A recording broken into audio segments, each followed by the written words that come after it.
Good news can often get overlooked or buried by the negative in our everyday lives. So let's change that. I'm Adrianna. And I'm Wyatt. We're just two ordinary people without any special qualifications or anything trying to navigate life.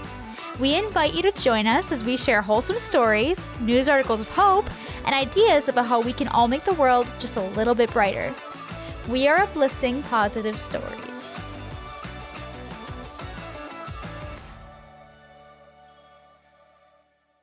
Welcome back to another episode of Uplifting Positive Stories. Thanks for joining us, everybody. Yeah, excited to sit down and just talk positive stories. I feel like we've been kind of go lately. Mostly fun things. I feel like I've been on the road quite a lot lately. Like we just did a road trip to Indiana to see some family. That was fun.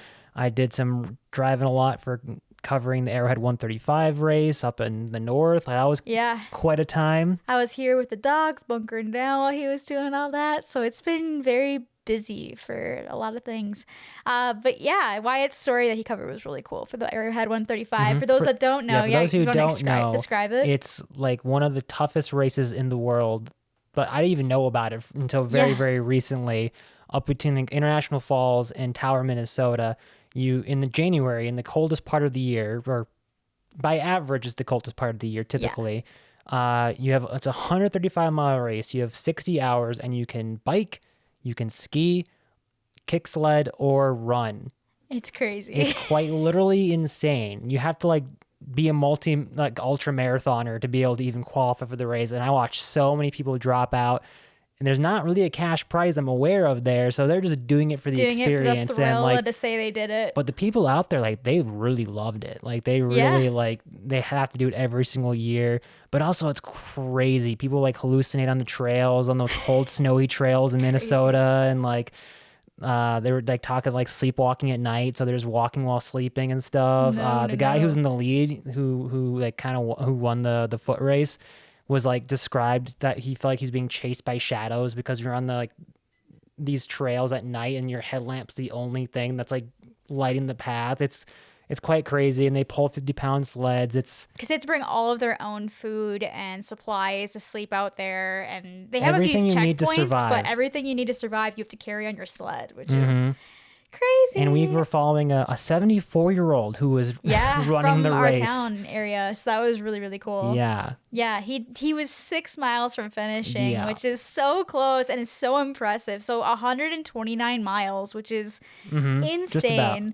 I could never do that. So you still did 5 marathons. That he's 74 and was able to do that is very impressive. It was over 30 miles between each checkpoint. Super cool, very inspirational. Yeah, if you're more, the podcast isn't about that, but but it was just a cool if there's something that interests you, you want what is that race? There's a really cool documentary. I believe it just came out on Amazon Prime. I believe, called 40 Below, the toughest race in the world. A friend of mine had made the documentary. That's actually what made me aware of the race to begin with. It's always the same week as the Bear Grease Sled Dog Marathon, so it usually gets missed up here. Yeah, it's a really good documentary. We highly recommend. We really enjoyed listening to it and watching it, and that's what inspired Wyatt to be I want to pursue this story for work. So it's really cool. Definitely check it out. Yeah, so back to the actual theme, which I don't think it's ultra marathons in the winter. But it's still a cool story.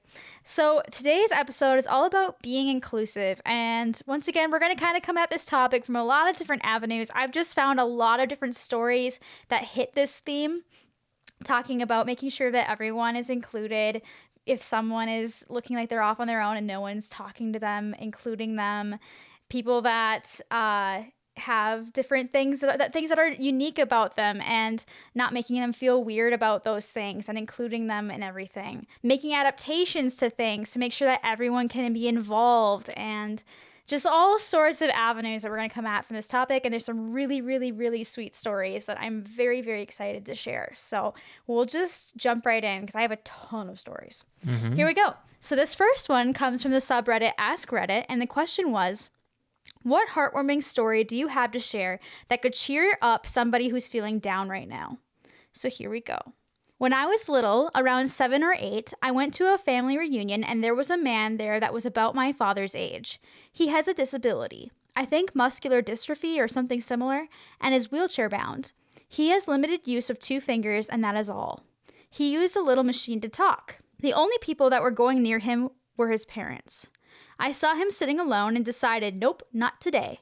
I went over and just started talking to him as if there was nothing out of the ordinary, like he was just like any other person there. His eyes lit up and he started typing away on his machine. We had a lengthy conversation and he taught me how to use his machine, and we joked around and laughed the entire time we were there. At the end of the reunion, my dad walked up and told me it was time to go, and I said something along the lines of, "Aw, man, but we were having such a good conversation." Both the man and my dad chuckled, and Dad said we still had to go, so I said bye and went on my way. As we were walking away, I heard a little sniffle and looked back. His mom had been sitting behind us and watching in awe and had tears in her eyes. My dad grabbed my arm and we left. On the way home, my dad said, "You amaze me." I was very confused, and he explained that a lot of people don't know how to act around people with that level of disability, and on nature, avoid them, especially as kids, because normally kids get scared when they see a high-tech wheelchair like that man's. I told Dad that just because he couldn't move like me doesn't mean he's any less a person, and that I just didn't want him to be ignored all day. My dad ruffled my hair and said, "You're awesome," and I thought that was the end. The next day, my grandmother called and told me that I had made that man's day and that he hadn't been that happy in years. His mom had called my grandmother crying. A week went by and I got a letter from him in the mail, and we were pen pals for a while, and his mother said that he looked forward to seeing me again and always got so happy to get a letter from his little friend. That's sweet. Yeah, right? And he was 7 or 8 years old, he says, in this little post here. I just thought that was awesome because I think that's so true, especially with what the dad said about when people see a disability of that level and don't necessarily understand it and stuff, and what with he's typing on a machine and stuff, they're not sure how to interact, so they're just like, I don't want to feel awkward, so I'm just not going to go talk to that person. Yeah, to be It's fair really though, sad. is that like nowadays especially, it seems like we already feel awkward just in normal conversation. Just trying to Right. talk to someone we already relate to and know how to interact with. But yet we still are like, I don't know, I'm feeling anxious. I don't know. So I can understand why meeting someone who has a completely different level of communication, that there's kind of a little barrier to that. That Yeah. being said, that we shouldn't, that doesn't mean we shouldn't try That should be a barrier. to engage and socialize. I guess I Yeah. understand why that'd be like an extra hesitation, because we already are kind 100%. of hesitant nowadays. Right. It's so true. And so not allowing that to be a barrier, like OP said when he was a kid, he said, what was the phrase? Nope, not today. And he decided to go over there anyways. I think that's a really awesome, sweet thing to do, because yeah, how sad to think that that person has been at every reunion with their family and no one's talking to them. Everyone else is conversing and they're just sitting there alone, and how hard that would be.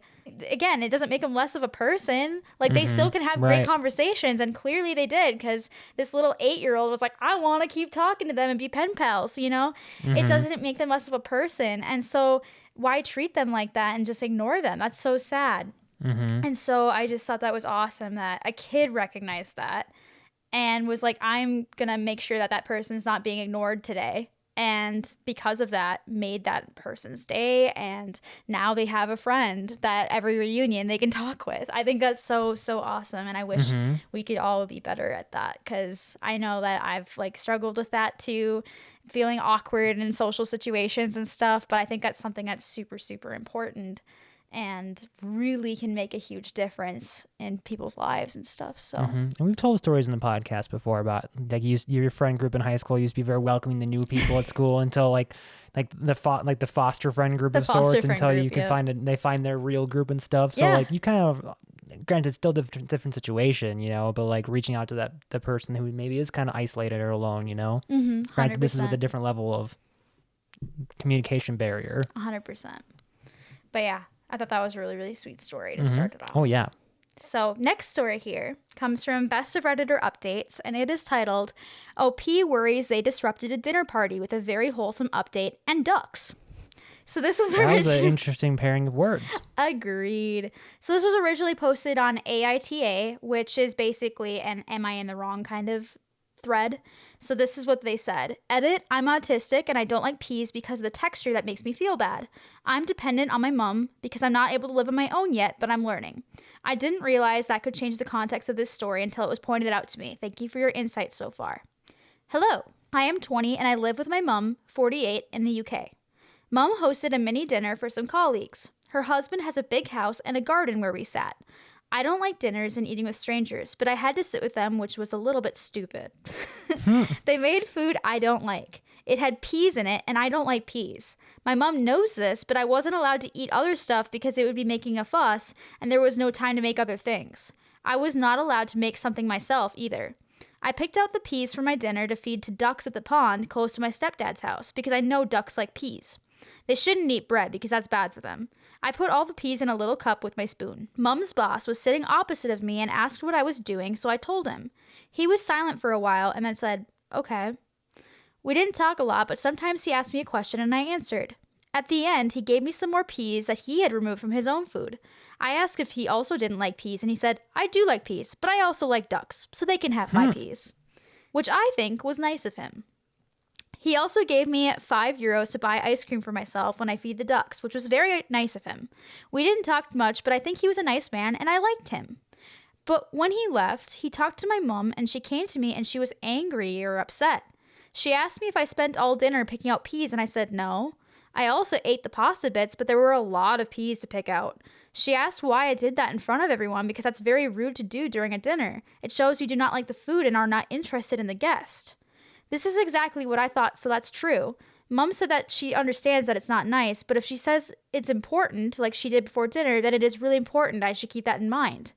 They were people who deserve respect and who feel put off by others touching their food strangely or not engaging with them. Mom's boss told her before he left that maybe next time I should eat something else because I didn't eat much. I'm not a big eater, so it's kind of normal for me, but he doesn't know that, of course. But the point is that he said something negative to her that could have been avoided if I didn't pick the peas out of my food. I didn't think about this. I understand that that is not a good thing, but my mom was genuinely upset, and I think that it's a little bit much. It's just a dinner, and he was a nice man. I don't think he's angry at her. I was just wondering if I'm not seeing something important here that makes it an AH thing to do. AITA, thank you. So obviously not an inherently positive story, but the update I think is really positive, sweet, and it plus has ducks. some good lessons from it. Plus ducks. Plus ducks. You know? Well, first, I would say, without knowing the update, I'd say no. I would say no as well, because you're allowed to have preferences of things that you don't like. I mean, now if you was throwing the peas at people saying, "I don't just want chucking peas," it at the guy at the flipping table. the table and throwing them, well, then that's a little a-hole, you know? Yeah, like, that's don't bad. do that. But it's not that, and I think it's a fair point that if you don't like something, you're allowed to pick it out. Like, people do that all the time, I feel like, when they're eating there. And some people will force it and just pretend like it's fine and force it down. But some people, you just can't. Like, if you really don't like something, it's hard to just force it. Well, that and food aversions are real. Exactly. Especially with like peas, I'm sure it's probably a texture thing because peas are so mushy and stuff. I can totally understand that being a texture thing. And especially if they mention that they're autistic, and sensory aversions are like a big thing. Sensory processing is a problem for some people. And so it could just be that the texture is something that they genuinely, it bothers them, you know? So to force somebody to eat something and then be like, you have to eat it to be polite, I don't know if that's the right way to act. There's also, I feel like there's a bit of like a culture thing going on here because I don't know if I even I kind of made a face a little bit of reaction when she said like, "Oh, that's rude to not eat all your food or stuff." I'm like, is it? I mean, I get like not eating any of the food, but if it's like one aspect of it or like just a piece of it, like, okay, sure, you don't like peas. That's right. Fine. That's like but one piece of it. It's not like the boss made the food. She made the food. Right. Which is why I think it's even less of a problem because it's not that you went to a guest house and they cooked for you. But again, this might be more of like a cultural thing. I'm guessing is this in the UK or is this British? Yeah, it's in the UK. Okay, yeah. Then it just maybe might it's be part of just that. a mannerism thing of it's just different. Being polite. You know? Yeah. I don't know. That's something I have to like step back a little bit. Okay, well, that's just not our norms. Right. You know, but also when you're dealing with individual people, and then if you're also dealing with like autism and stuff, like it's all different game, all different rules, all different perceptions of things, and like if it is like a real aversion, you can't just like pretend you don't have an aversion. Pretend it's not there. I know, like we've had aversions to foods and stuff. You know, like there's just not much you can always do about it, you know? Like for me, one is I can't do sweet pickles. Like I literally one time accidentally bit into a sweet pickle thinking it was a dill pickle, and I had to rush to the garbage can to get it out of my mouth as soon as possible because I was starting to like gag because I just can't handle the flavor. Some people have aversions like that where they will literally gag, and you don't want your kids sitting at the table gagging on their food. No. So like that would be more worse. that'd be more embarrassing if all of a sudden it's all Right. Granted, it didn't sound like it was like it made them ill and like No, we don't know but the I guess severity. Maybe but that's a detail that was just left out. who knows? That'd be way more embarrassing. Yeah, no kidding.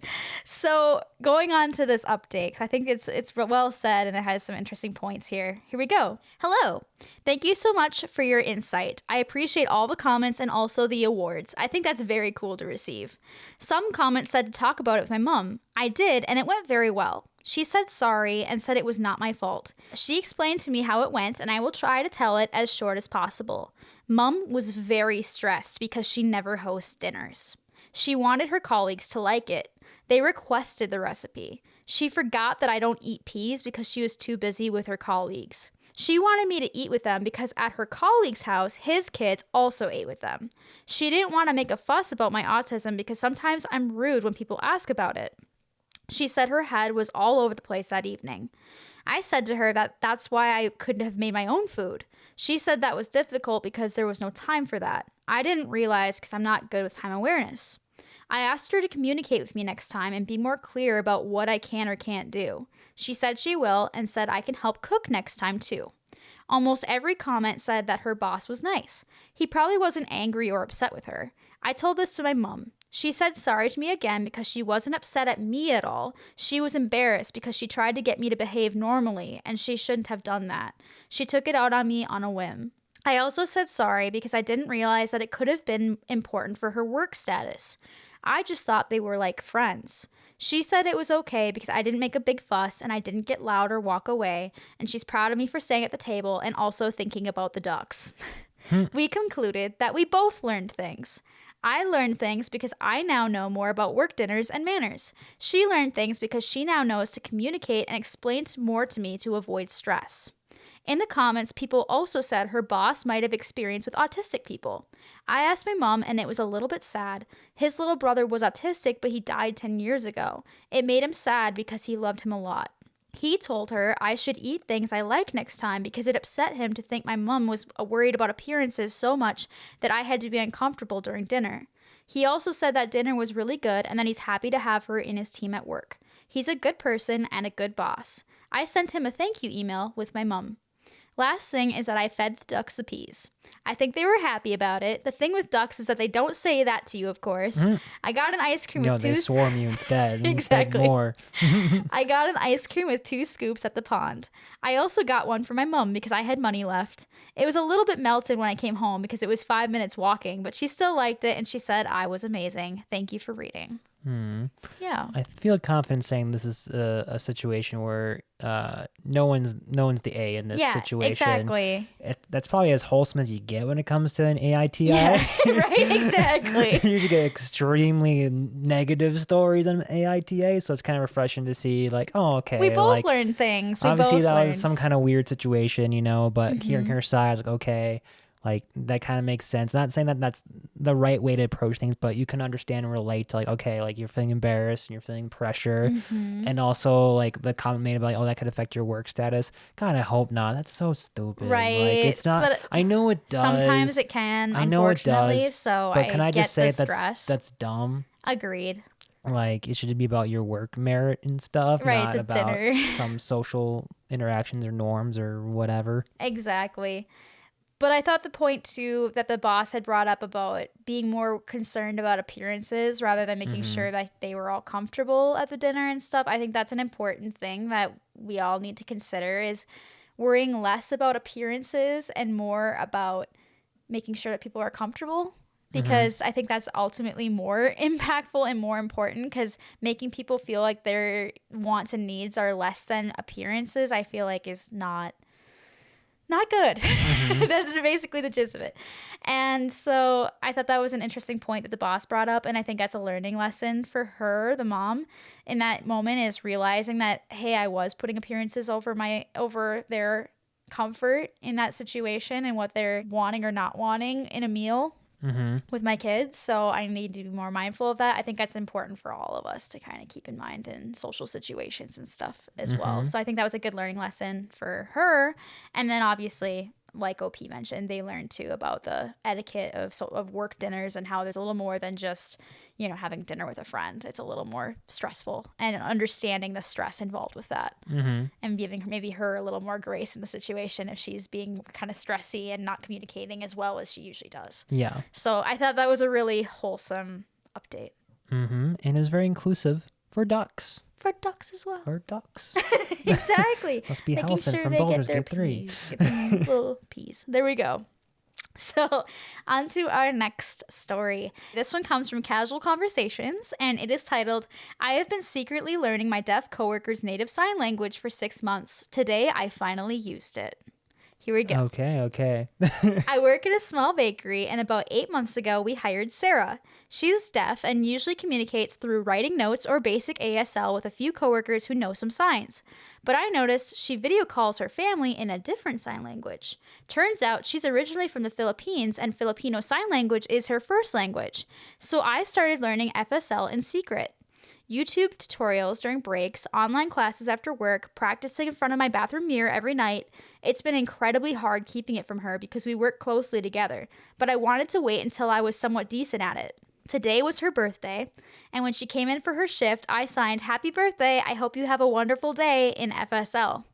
Guys, the look on her face. She literally dropped her bag. Then she started rapid firing signs at me with the biggest smile I've ever seen. I had to awkwardly sign, "Sorry, please slow down, I'm still learning." She laughed so hard that she had tears in her eyes. We spent our entire lunch break with her teaching me more signs and telling me about growing up in the Philippines. She said she hasn't been able to properly talk to anyone at work in her native language since moving here, and while she loves ASL, FSL just feels like home. She just texted me saying she called her mom to tell her about it, and her mom apparently cried. I'm not sharing this to brag. I'm just really happy. It's amazing how something that just took a few hours a week could mean so much to someone. And now I have a new friend who's promised to help me get better at signing. Yeah. That's sweet, because I actually took ASL in college and stuff, and that was a big thing talked about. It's like, you know, people who are deaf, you know, like there's something that's like very defeating about when you aren't able to communicate with others. And Oh, yeah. And then you finally are able to open a line of communication. It's like, whoa, like lights of the world, because like if you're deaf and you're not able to communicate with those around you, it feels like you're just kind of like you're isolated, even though there's people around you. 100%. Yeah, I think it's a really important skill that I wish they would teach more in like elementary school and stuff. ASL, I think that would be super helpful, because I wonder how FSL is different. Yeah, I'm curious too. I'm guessing it's probably more grammatical, or I don't know. Maybe I shouldn't be saying things like that. I don't actually know. I don't know either. Yeah, I honestly don't know. I mean, I'm just curious. Yeah, I don't know what the differences are. I'm imagining if it's like ASL at all, there's a lot of like facial components and things like that. Like it's very expressive with your face, because like that's kind of where like tone comes from, is your facial expression. Since you don't have tone of voice, you kind of got to do it with your face. So I imagine those elements are kind of the same. Yeah. But man, that's gotta be really confusing to like have to also like this person sounds like this deaf person's deaf coworker sounds like they also know ASL and FSL. Like that's gotta be, I'm sure that a mind. That's more than just learning two verbal languages. I feel like learning two different sign languages would be really hard. Yeah, because that's a whole, I don't know. It's motor functions, you know, right? Motor function memory and stuff. Yeah, exactly. With that muscle memory, you would think that your hands are probably doing stuff yet you're not like thinking about. And so, yeah, I feel like that would be pretty tough to try to translate that constantly in your head. So yeah, I could understand why she was so excited then when she was like, "Oh my gosh, I can do the one that feels more natural to me," because, you know, that's what I first learned. So that's super cool. And it just, I think it'd be awesome if schools taught the ASL, because it's so useful. Like I read another story too. I don't have it here necessarily, but I read another one where they were at a worker at Target, and they actually had like a thing on their designated on their what's it called? On their name tag that said, "I speak ASL." And they had a thing over the speaker being like, "Hey, we need somebody that can speak ASL or whatever, because someone has a question, but they only know ASL." And so they came running to come help. And that person that got helped was like super grateful that there was somebody there that could help them and answer their questions. And it's like, that is such an important skill. Why don't more people have that? It'd be great if more of us had that skill, because But schools already struggle with funding in other areas, so 100%. I can't really blame them for True. not. That's It's true. a nice wish, though. Yeah, it would be Or really, you just really cool. learn it on your own. Yeah, I think. Or like find a that's- community class or something. Yeah, I think that's something that I would probably, like I said, I'm learning Spanish right now, but I think that's probably my next move is to learn ASL. I think that'd be really, really cool. Mm-hmm. On to our next story. This one comes from the subreddit Best of Redditor Updates, and it kind of goes along with our last story about what was talked about learning a language and being able to speak with somebody in their own native language. I think that's super, super cool. So here we go. This one is titled, I Feel Like I'm Going to Crack, aka A Cute Story. And this was originally posted on the Two Hot Takes subreddit. Oh, okay. We like Yeah. that show. Yeah, we love Two Hot Takes. Another Duluth alum. Yeah, super cool. All right, so here we go. The person who posted this on Best of Redditor Update says, I am not the original poster. Here we go. My fiance and I recently got engaged not too long ago. While we were making plans, deciding on rings and so on, the proposal was very spontaneous and happened months before my fiance had originally planned. I also originally planned to accept his proposal in his native language. However, due to events that led up to the proposal, I forgot. So I decided I would just keep taking classes and his brother or brother's wife will only converse with me in Polish when my fiance isn't around. Then I would surprise my fiance by giving my vows in Polish. The problem? My fiance doesn't know I now understand a lot of the conversations he's having with his family and some of his friends because I have to pretend that I don't understand. This has been going on for months, even before he proposed. I feel like I'm invading his privacy because now I know he has been planning to surprise me with his originally planned proposal, but now it's just an over-the-top engagement party. He once told his mom he missed her sauerkraut soup, so for the almost 5 years we've been together, I make this dish a handful of times a year during fall/winter for him. I had called his mom for this specific recipe too. Turns out he has always hated it. Oh. But it reminds him of home and his mom, and he sees how happy I get to make this for him, so he just eats it. Like I make a... Were there no ducks around? I guess not. Like, I make a big pot only for him to eat, and I don't like sauerkraut. Now it makes sense why he always sends half of it to his brother and sister-in-law who lives walking distance from us. Oh my gosh.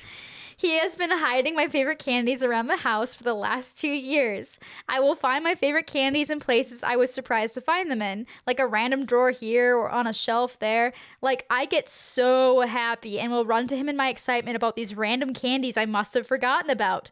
Nope, he just buries bags of them and will place them in spots randomly. He just loves how excited I get. I caught him telling his brother when his brother found one of them going through one of our kitchen drawers. His brother thought the whole situation was hilarious because he's in on the fact that I understood the whole exchange. He has my period in his calendar so he can be extra mindful and get me my favorite things during the week to help keep my mood up. He has always known that I lied about being a morning person. I said that when we first started dating because we always went to the gym in the morning and would invite me to go with him. 4 to 5 years later, we still go to the gym together, and while getting up at 5 a.m. is still a pain for me, it's worth spending that extra time with him, especially since we are both busy people. Turns out, if I fall asleep before him, he has trouble sleeping. I snore. I have tried everything. He has never once complained to me about it, but I still use nasal strips, and I have a special pillow that I thought helped. However, apparently, if I fall asleep after him, he can just sleep through it because he's a heavy sleeper. So now, I make it a point to sleep after him. He hasn't caught on yet, I think. The last thing is something that he has told anyone who will listen. His parents, his uncles, his aunts, his brother's wife, his friends in Poland, anyone and everyone who speaks Polish. If I'm in the room and he's on the phone with them, he will always look at me with a crazy big smile and tell them that he cannot wait to marry me. Aw, I love this man so much. I don't think I can keep this charade up for a year. We're planning a 2024 wedding. I am not good at pretending. I can't keep hiding my face or running out of the room when he is talking to family/friends. And my birthday will be coming up in a few months, so I know he'll be planning something and probably think it's safe to talk about it with some people in Polish. I'm going to crack soon. I can feel it. So that's the post. Wow. Very, very sweet right A after lot that. of wholesome things like within that story I know, already, right? you know? I love that. Especially the glad- sauerkraut soup that she won't even eat because she doesn't like sauerkraut, and it turns out he hates it, but he's like, oh, this is great, and then giving part of it to his brother. I think that's so It's funny. also nice to hear like we've there's other stories out there that involve like sickly learning a partner's language and stuff, and a lot of them involve like hearing things that are kind of negative or bad, you know? Yeah. Or like there's some sprinkled in there or something kind of like, what the heck? You know? So it's kind of uplifting to hear like there's just nothing but like he's positive, talking about sweet, how cute excited things, he is to marry her. You know? Yeah. So that's that's fun. Yeah, I love that. It's so sweet. And the update is even cuter. So here we go. Are we ready? Mm-hmm. All right. This was 3 weeks later. I did end up cracking. My fiance threw that surprise engagement party for us that I found out about since I've been learning his native language. It was beautiful and sweet, and he flew his family and my family out to be there as well. We did a toast during the dinner portion of the party, and I decided to do my portion of the toast in Polish, as suggested by a comment on my last post. I explained in my toast I wanted my learning Polish to be a surprise for the proposal, but since that didn't work out, I wanted it to be a surprise for my wedding vows. However, I didn't count on the fact that I would be unintentionally eavesdropping on his conversations, and what was supposed to be a surprise engagement party for me was spoiled by me. I also went on to talk about the sweet things I found out through my eavesdropping, excluding the bit about the sauerkraut soup because his mom was there and I will take that to my grave, haha. And how it only further proved to me that I made the right choice by saying yes to his proposal. And that while I don't think anyone is ever really perfect, I do know that he is perfect for me. My Polish wasn't perfect, and thankfully, my FBIL translated everything to my side of the family. I asked him to early on. Now here comes the absolute shock of the year. I don't know if I mentioned this in any of my posts because there was no reason to at the time, but I am mixed black/Latina. So a big chunk of my family speaks Spanish, myself included. Granted, did he learn Spanish? Granted, I usually do speak English with my family and not often Spanish, but my maternal grandparents who were at the engagement party do only speak Spanish. I'm pretty sure you know where I'm going with this. After I was done with my toast, I looked over at my fiance who had tears in his eyes, and he freaking responded to my toast in Spanish. Turns out he was learning Spanish for the last year and wanted to surprise me on our wedding day. While I don't speak Spanish as often as he speaks Polish, so no secrets were spoiled on my end, he wanted me to know that he embraced every part of my life and just wanted to prove that to me by learning Spanish. There were a lot of laughs and tears shed, and both of our families made it a point to learn simple phrases in the other's language, so that was really cute to see.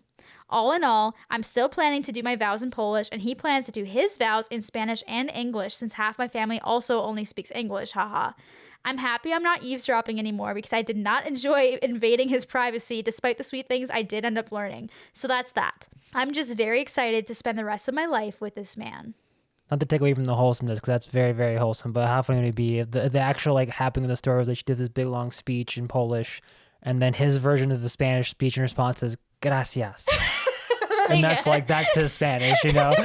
You know? Oh, God. It sounds like it was more than that, but that'd be really funny. Oh, yeah. Well, it's very clear they didn't nudge each other in Duolingo, because... Didn't give it away. But yeah, how freaking sweet is that? Mm-hmm. I read that and I was like, I have good. to include this in this episode because I can't keep this story secret. That's probably one of the most wholesome stories I've heard from Two Hot Takes. So I that's know, pretty, right? Not that Two Hot Takes isn't great. Like, if you enjoy Riot Stories, definitely check out that podcast. But like, it's usually more crazy and like wild and like, whoa, like, like jaw dropping, no way, like unbelievable stuff. Like there's wholesome stuff in there too. So this has got to be up there for wholesome stories from that thread. Wholesome. I freaking love it. Yeah. And it just goes to show how much learning somebody else's language, it can really, really mean a lot to somebody. And it goes along with that last story that we just had about being able to have conversations with somebody in their native language, and just, it's just so cool. And I just think it's worth trying to learn another language because it can really mean a lot to somebody. Well, it's hard in your second language sometimes, you know, and like, yeah, like, there's like, this is random, but I know there's an episode kind of dedicated to In Modern Family. I was literally Gloria, thinking the same thing. Where she like talked about in one episode how like she feels, they make her feel stupid, like for not knowing the English words. But like, because she struggles to communicate sometimes, but like she makes a case, but like, I'm actually really, I'm so smart in my language. Like you have no idea, which totally makes sense.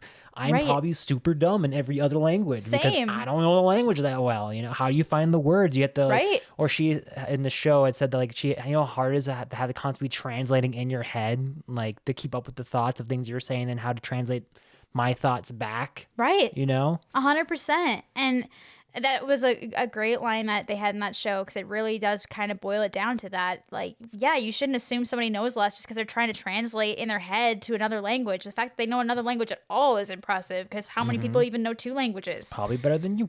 Right. And at least better than me. Like, for example, when my mom and I were in Mexico, we were trying to figure out, because we had a voicemail on our phone and we didn't know how to, like, in the hotel room, and we didn't know how to access it. And so we were asking the housekeeper how to access it. And he's like, I don't speak English.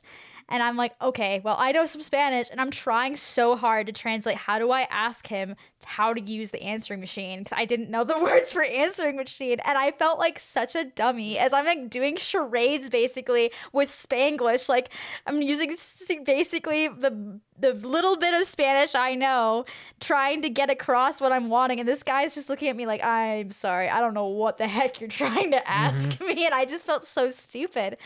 And so, yeah, it's one of those things where you got to understand that just because somebody doesn't know your language 100% doesn't make them not as intelligent. That's just a basic, like, no, that's not true.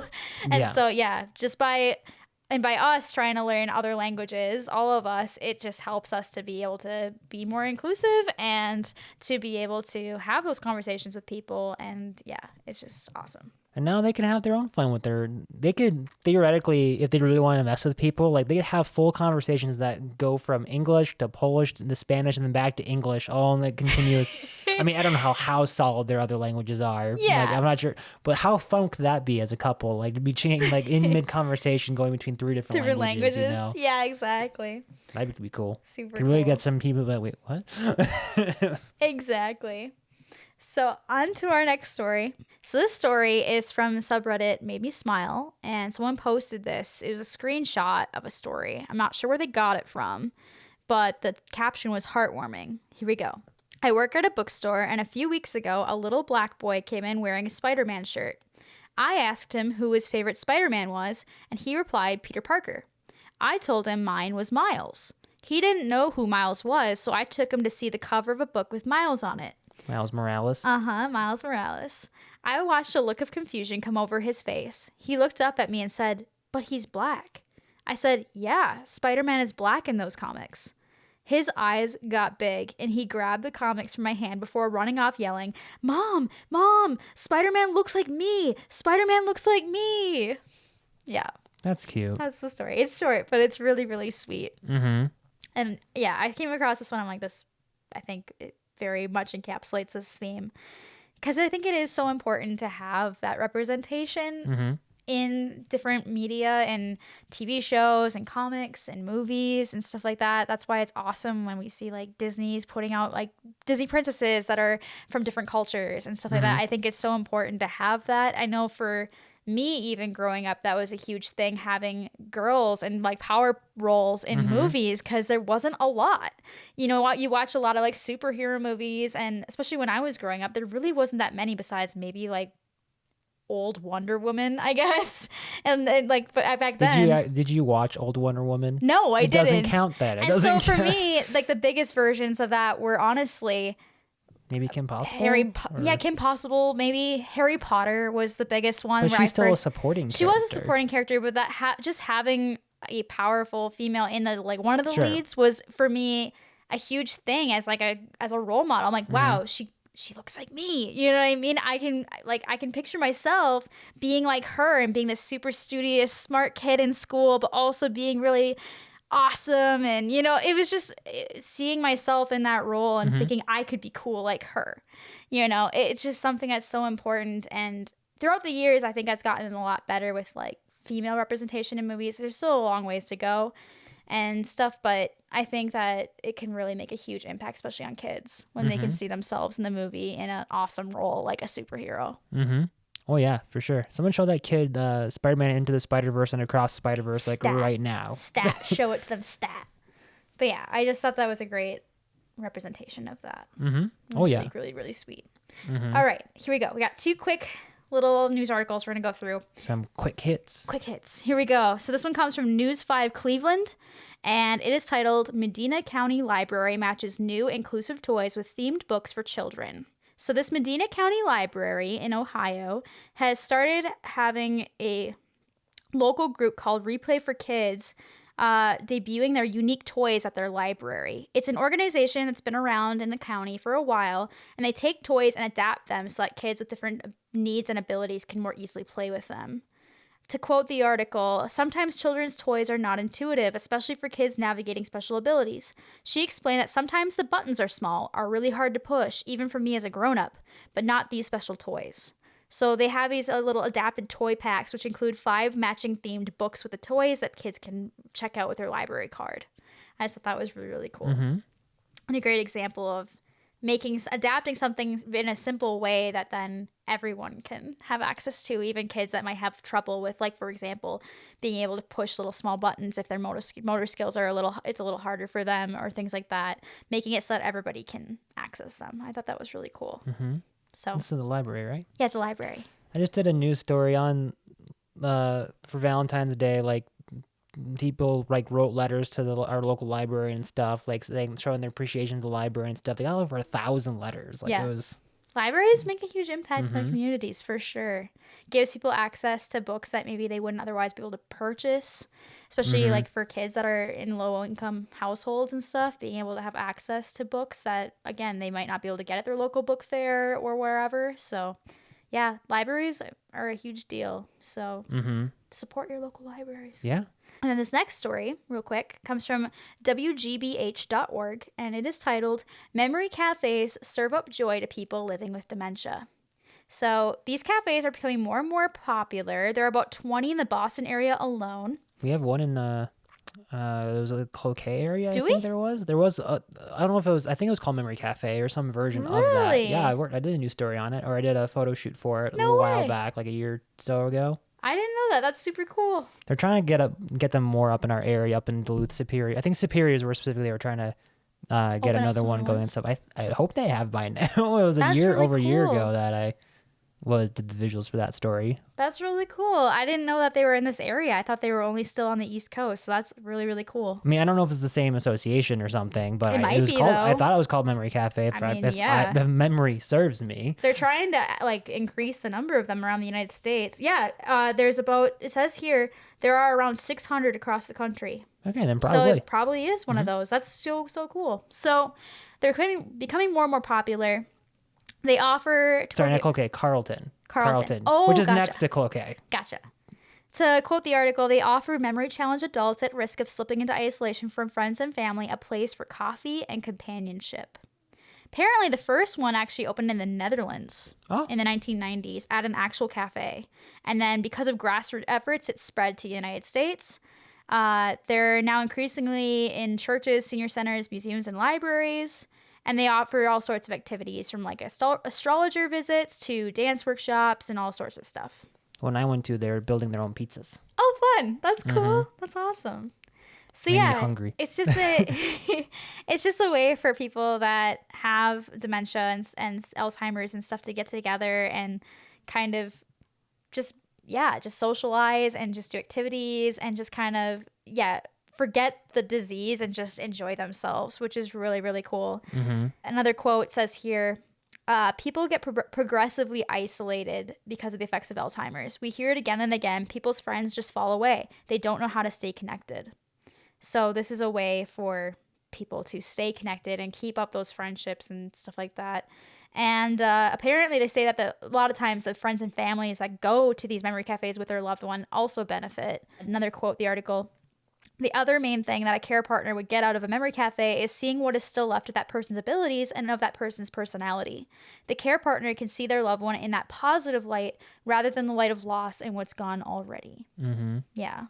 They also have information there of like, how to live a healthier life to help bolster your memory and stuff. I remember there was pamphlets and stuff with information of like, oh, here's some foods that help increase memory retention. Here's some lists of foods that are like, maybe avoid those that might hurt your memory retention. Really? There was some like list of different exercises. Like there were some resources there. Like, so even if you're not someone who's currently struggling that doesn't mean that you won't struggle in the future. So right, because if it's like genetic in some way, yeah, to be able to stave it off and stuff, and if you're worried that you could develop it at some point too, that's good information to know. Because I mean, I don't even know a lot of that stuff, so that's really interesting. And also to probably, I'm sure, also slow the progression of it for the people that have it. That's really cool. By the way, speaking of going back a little bit, I hear learning a second language helps with I've heard that too. Yeah, learning second language, doing puzzles, keeping active in that way. Yeah, very interesting. Do I have any like sources to cite for that? No. You'll have to do your own fact checking on me, as you should with podcasters on the internet. Don't take our word for anything. Exactly. So, but yeah, I thought this was also a good way to kind of loop it back to the beginning of the episode in terms of including others and not letting people slip through the cracks that just because of their disabilities or because of them being different, and making sure that everybody's included. And this is one way that they're doing, or financial. And so this is one of those ways of doing that, is by having these kind of programs, these places for people to gather, by adapting things so everyone can be involved. That kind of stuff makes sure that nobody slips through the cracks, because no one wants to be alone. Like, none of us want to be alone. So making sure that other people aren't alone. And not all the time. Well, yeah. Sometimes maybe our introverted sides of us sometimes want that. But in general, yes, we don't like to be alone. So why make it so that other people are alone? Why not try to include them so that everybody can feel like they're just as involved and just as wanted by everybody else? So yeah, I thought that was a great way of doing that, and an awesome example of how we can include those people. So yeah, with that, we will end today's episode. Tune in next week for our next episode, which is all about rectifying bad situations. So it's going to be, got some interesting stories here of things that just went awry, because sometimes life's going to life, and things not great happen. And so it's all about how to make those things more positive and try to bounce back after a bad situation. So tune in for that. Also, if you have positive stories that you would like to share with us and with everybody else listening, we would love to listen to them. They are awesome. So you can send them to us at upliftingpositivestories@gmail.com, or you can post them on our subreddit, which is Uplift Positive Stories on Reddit. So lots of options there. Also, we are now on Facebook and Instagram. So if you'd like to give a follow on there, there'll be little shorts of these of these videos. So you get a lot of positive content, stuff like that to look at, which is also super, super fun. So, and if you're watching this on YouTube, please hit that like and subscribe button. And just share it around. Like, we're happy to be sharing these stories around out there. Yeah, that'd be awesome. Thanks so much for listening, and we hope y'all have a great rest of your week. And stay positive.